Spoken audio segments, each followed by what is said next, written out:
All right, so hi, I'm Benny. Thanks for coming today. Thanks for caring about AlmaLinux. I'm so glad to be back at ATO this year. I get so much out of this conference, and it feels like home every year because I get to know more and more people are returning, and I just love it. So thanks for being here. Thanks for being part of this. I'm going to assume that if you're here, you probably at least have heard of AlmaLinux. So let's do a show of hands. How many people know what AlmaLinux is already? Fucking, that's awesome. Great, love it. So we're gonna breeze through the first part, mostly for the recording, but also just to get everybody on the same page. And then we'll get into some meat. So without getting too deep into the drama of the last 4 years, this is who we are. We are a free 3.5-year-old open source community built RHEL compatible operating system. We offer 10 years of support for each major version. Our operating system was born from a need to have a no-cost version of Red Hat that was essentially replacing everything that we had gotten with CentOS for the last 20 years. For the ease of our community, we match Red Hat with versions and with release cadences and that kind of stuff, and we build from the same source that Red Hat does. So we both use CentOS Stream. We support a variety of architectures that are needed by our community and are used in most places. If you have a bunch of Raspberry Pis, you can use it. If you have a supercomputer, you can use it. You can use it pretty much anywhere you want to be. And that has made it very easy for people to adopt us. It makes us the perfect match for a number of different people and use cases. And it's everything from your home lab to your supercomputer. The CERN and Fermilab announced a couple of years ago that they were switching to us and they use us for automation or data analysis, that kind of stuff. The high-performance computing and VFX worlds and web hosting worlds have adopted us pretty heavily. Every day, we're finding more and more uses of AlmaLinux, more and more places that we're being used, including both the Paris Metro and BART. So we get to see all kinds of fun stuff like that. Last year, we were listed 3 times in the top 500 HPC clusters in this list that is produced and released every year. This year, we're listed 6. So we're clearly getting adopted everywhere, right? You can use AlmaLinux, like I've said, basically anywhere. We have images and ISOs for anything you could probably want to use. And I have yet to find a hosting provider that doesn't support us or that doesn't offer us. If you're trying to use us on a hosting provider that doesn't, let me know. I got you. But I'm happy to reach out. I got my start. My first grown-up job was in the hosting industry, so I know a lot of folks there. With that, just as important as the OS is itself is who's behind it. And so let's talk about that from a couple of different perspectives. First, the reason that the shift, from our perspective, the reason that the shift around CentOS was able to happen so easily and so readily was that there was no centralized ownership structure. From our perspective, though there are problems in democracy, what we did was set up a nonprofit foundation to own everything, and individual membership for that foundation is free. That means to me that as users of AlmaLinux, you can join the foundation and have a voice in the future of AlmaLinux.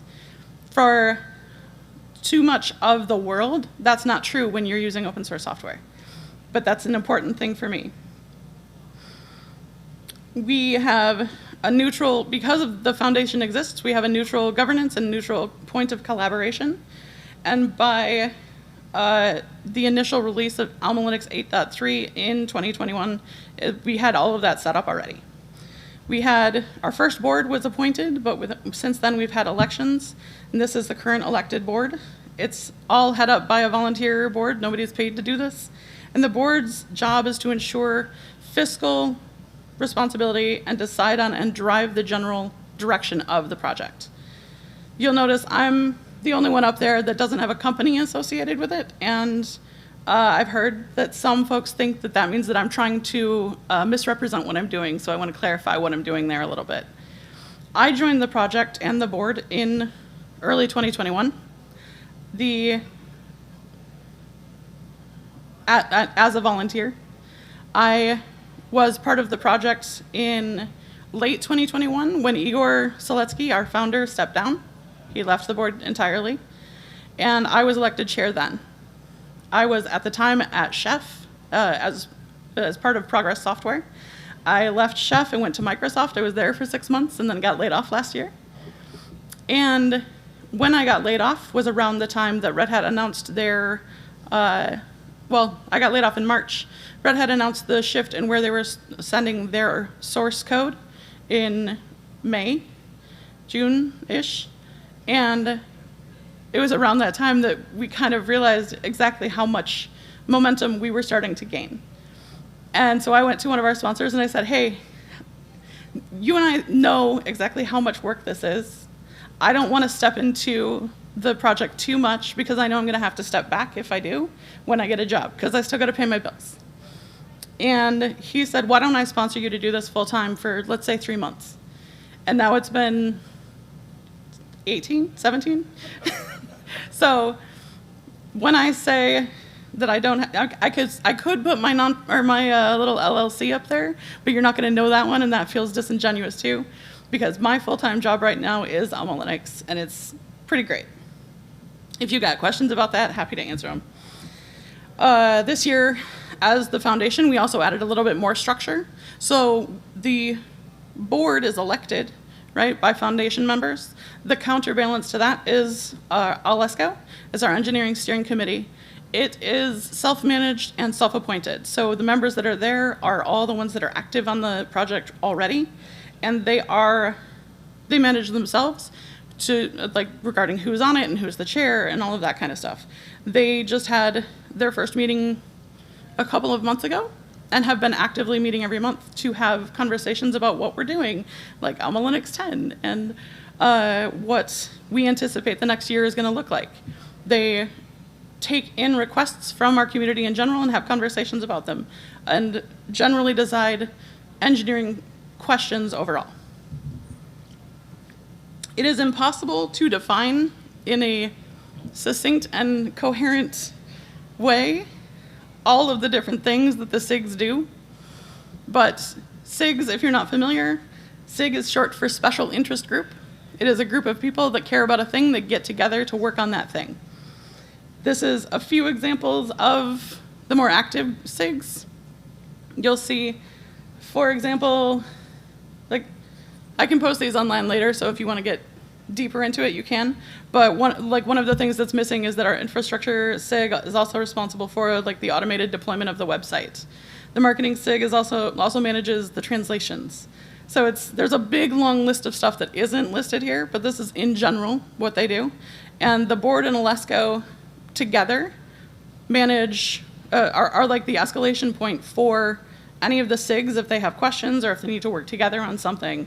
Like when the infra SIG or the build SIG is doing something cool, they come to me as the chair for the marketing SIG and say, we got to talk about this cool thing we're doing. So that's kind of how things work together.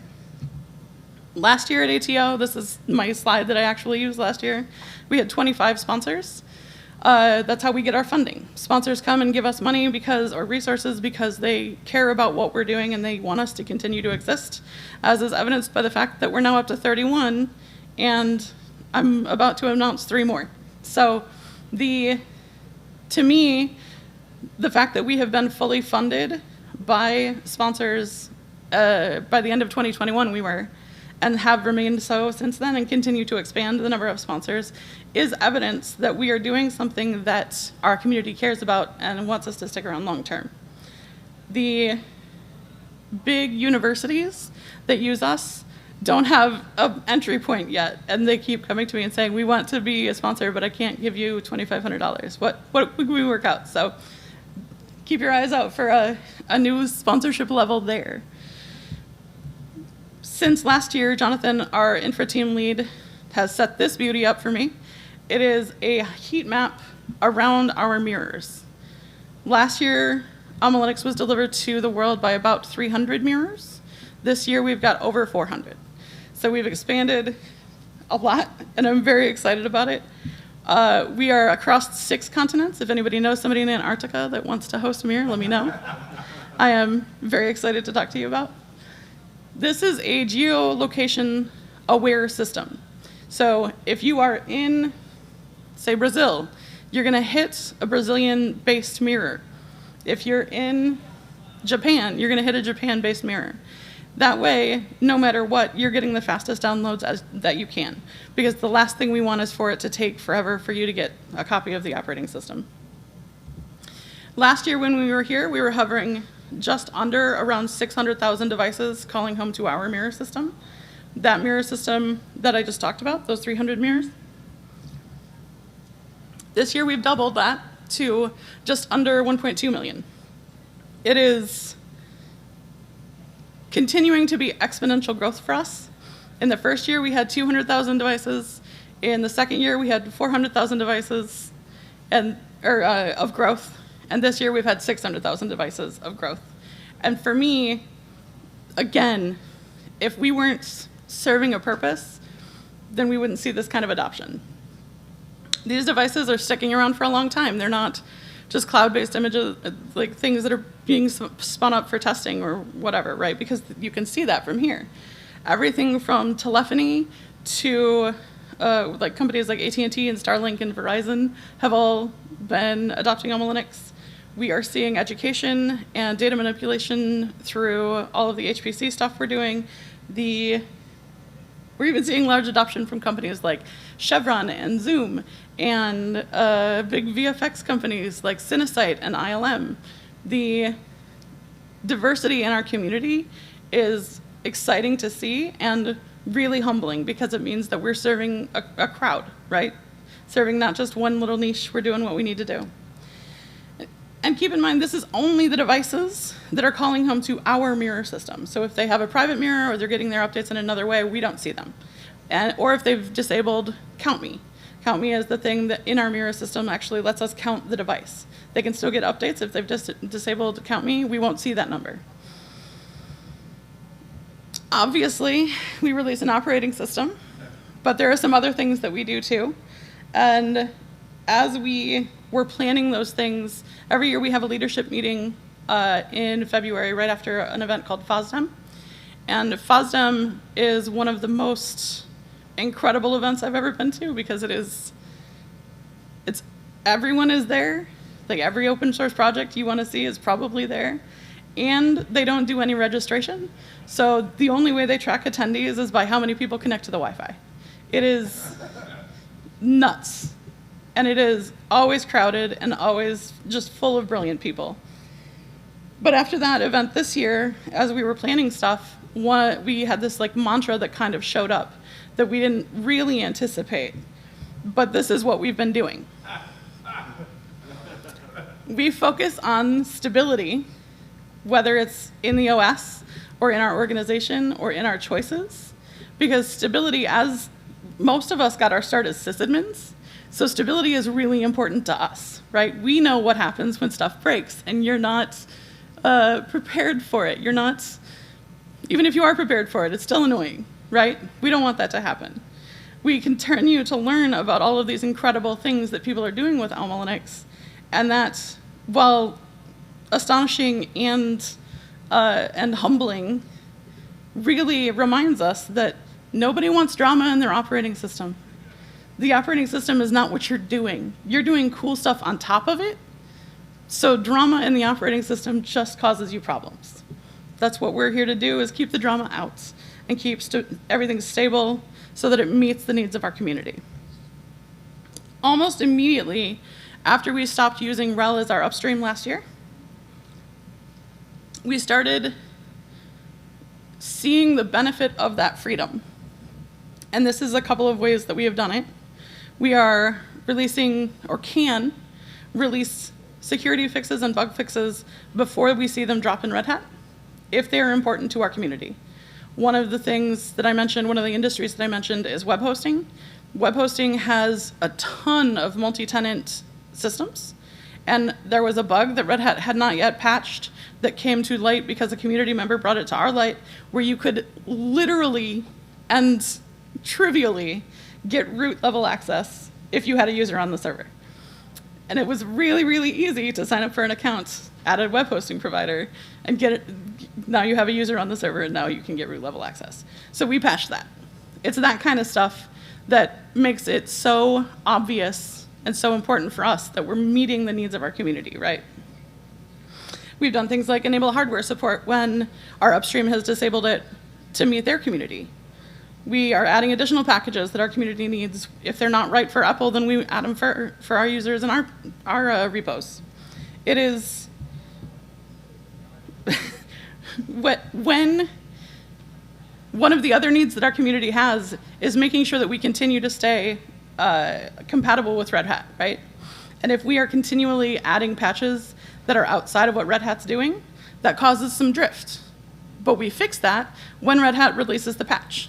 So if Red Hat, even if it's the exact same patch that we used, we still, once it's out in Red Hat, then we bring AlmaLinux back in line so that we don't have that drift away from Red Hat, because that doesn't serve our community either.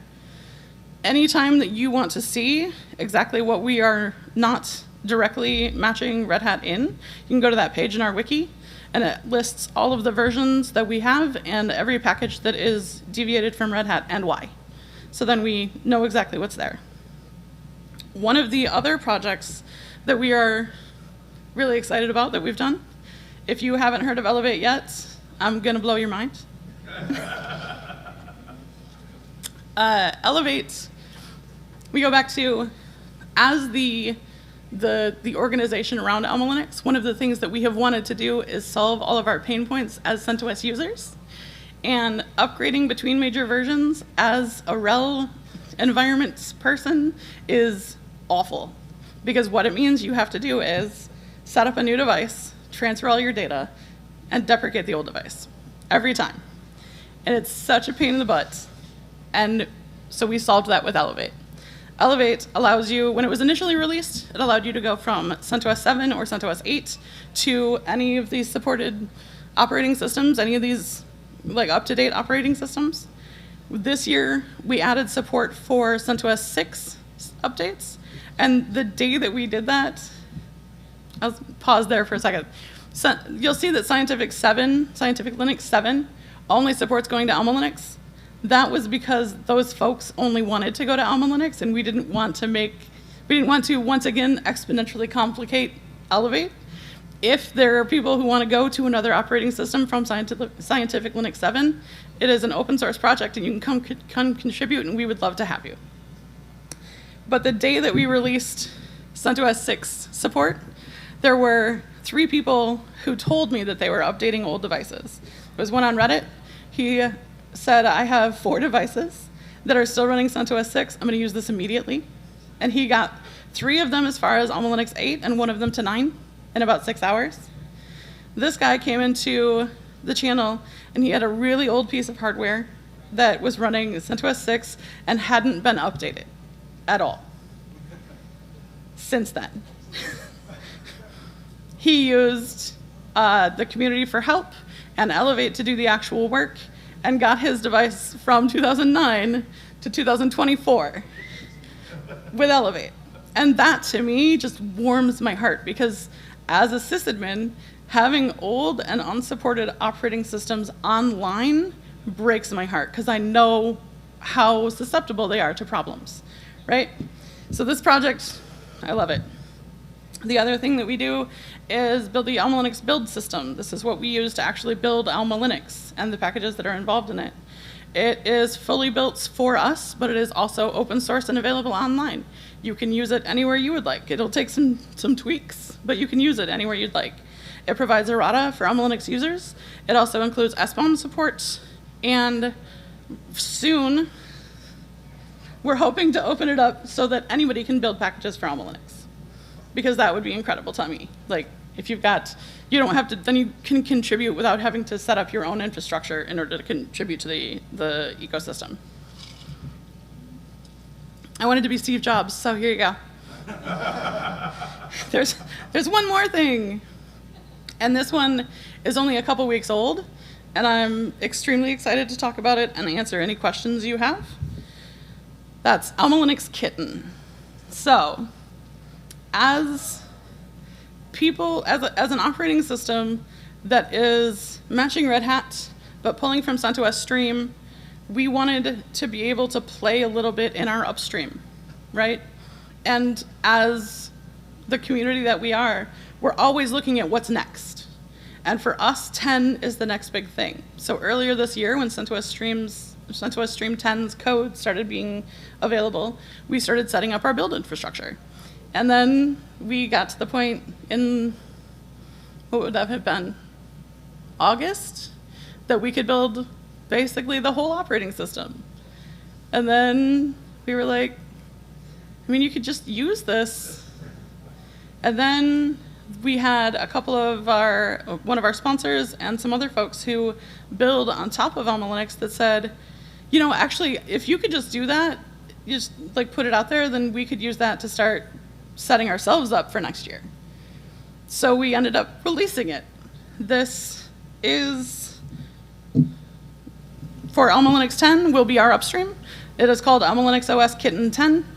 It is a mouthful. I know everybody is mad that there is not a kitten logo. I'm very sorry. I know that you're mad, it's okay. Maybe we'll talk, maybe we'll talk. Yeah, like I said, this gives everyone, specifically the operating systems that are based on AlmaLinux, to a chance to look at what 10 is gonna look like. We've already had a bunch of people that have installed it and used it, and we're like surprised that it's actually pretty stable. And that to me tells me that they haven't looked at Stream, like they don't know what Stream is, but that's fine. Now you know. Stream is actually pretty cool. It gets us ahead of the curve for next year. So all of the problems that we had early on as we were trying to set up our build infrastructure meant that those problems got solved well ahead of when we needed them to be, right? We're not under a crunch because we don't expect 10 to drop until next year. Lots of time. We're also taking this opportunity to solve a bunch of problems for people in our community because things have been changed or disabled upstream that have prevented them from being able to use anything in the enterprise Linux ecosystem. And so that's the list here. One of the craziest things we're doing, I think. In 10, it looks like what we're going to see from Red Hat is that 8664 V2 CPUs are going to lose support. And everything's going to be pushed to V3. We still have a massive number of users who are using CPUs that will not be supported by that. One of the things we have done is built Kitten to match what we think Red Hat is going to do, but also there's a V2 version. And we're trying to decide what that's going to look like long term. Are we really going to now be building two versions of one major version of AlmaLinux? That'll depend on how much adoption it gets, how much interest it has. The thing that keeps coming up in our conversations, as we all know, is that the base OS packages is not really everything you need. And next year, when all of these changes happen, Apple's going to be rebuilt with V3 support. So if you're trying to use Apple in a V2 environment, you're going to have problems. So we're talking with the Apple folks about what that solution might look like. Do we take on the needs of that community and build those packages as they come up? Like I do not want to completely rebuild Apple. That would be insane. But like, how do we support our community in the best way and support enterprise Linux as a whole, right? How do we fix that problem for everybody?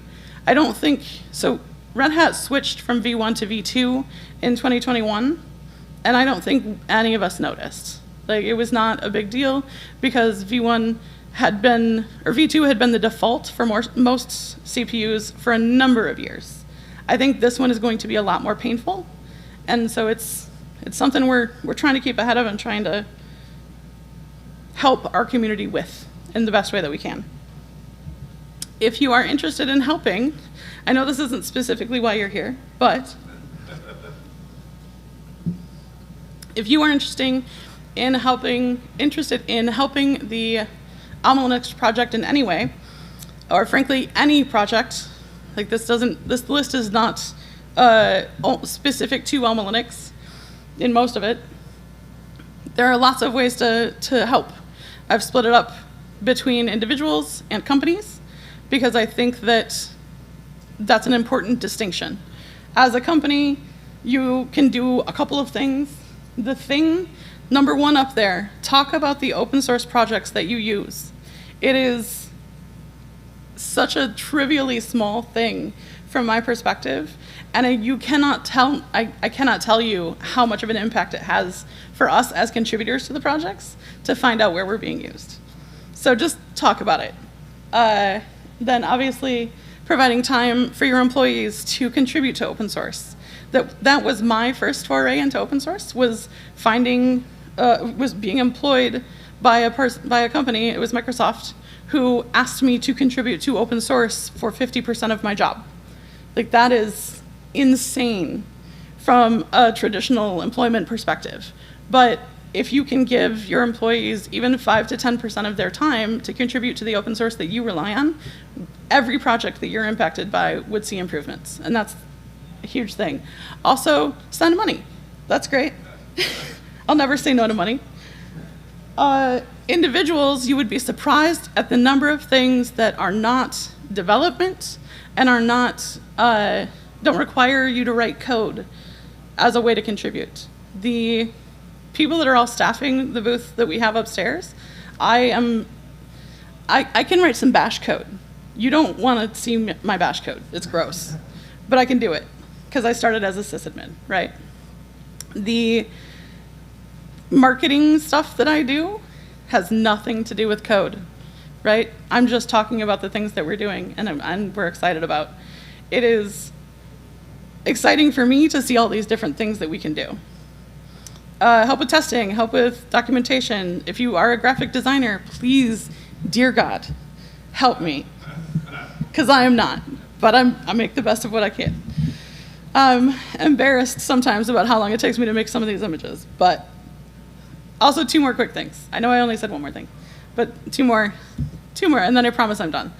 Number 1, with our increased sponsors this year, we get to do a thing that we've never been able to do before and give away t-shirts.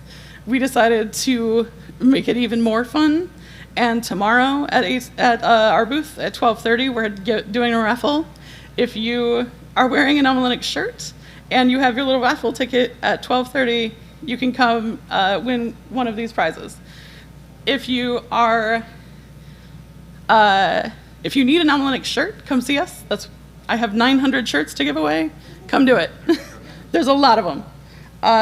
And we will stop giving away shirts at noon, just because. Because tomorrow, half an hour before the raffle tomorrow. And then as soon as the raffle's done, if we still have t-shirts, we'll start giving them away again. And we worked with the folks over at Admin Magazine to put together what they call an admin guide around AlmaLinux. They wrote a bunch of articles about us with very little input from me. They picked the topics, and then they said, is this accurate? Like, is this factually accurate? And I said, yes, and that was it. And then they pulled those together and released them in this, kind of like a zine, if you're old enough to know what that word means. And it's a great way to introduce new people to the organization. Some of the articles are out of date, like Elevate didn't support CentOS 6 when they wrote it, that kind of stuff. But it's still a great way to get started and introduce new people. And that's it. I'm done.